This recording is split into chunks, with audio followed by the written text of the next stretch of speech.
అరెరెరే హైదరాబాద్ పట్టణం నుంచి శ్రీశైలం పోయే హైవే రోడ్డు మొత్తం తెగిపోయింది. అటు దిక్కుపోయే బండ్లు మొత్తం బంద్ పెట్టి పోలీసులు కావలి కూడా ఉన్నారు. వరంగల్ పట్టణం మొత్తం ఆగమాగం జగన్నాథం అన్నట్టే ఉన్నది. తుపాను పాడుగాను వానలు దంచికొట్టేసరికి వరంగల్ గల్లులు మొత్తం చెరువులు కుంటలనే తలపిస్తున్నాయి. రోడ్డు ఏడున్నదో మోరీ ఏడున్నదో తెలియని పరిస్థితి.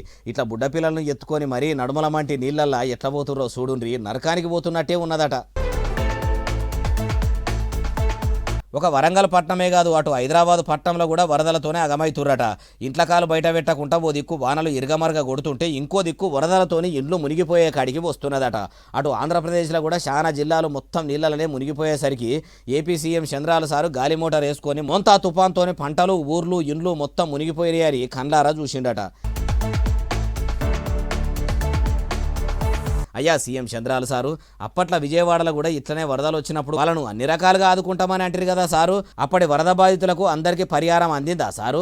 అందలేదనే బాగా మంది వరద బాధితులు బాధలు పడ్డరు. అప్పటిలే కాకుండా ఇప్పుడన్నా ఇన్నిగానం పంటలు నష్టపోయినాయి, ఇంతమంది ప్రజలు పరిశానలో పడ్డారు కాబట్టి ఇగురంతో మోంతా తుఫాన్ల ఇండ్లు మునిగిపోయిన వాళ్ళకు పంటలు పాడైన వాళ్ళందరికీ వెంటనే పాయమాలు కట్టించి వాళ్లకు నిల్వనీడ కూడా చేయాలి సారు.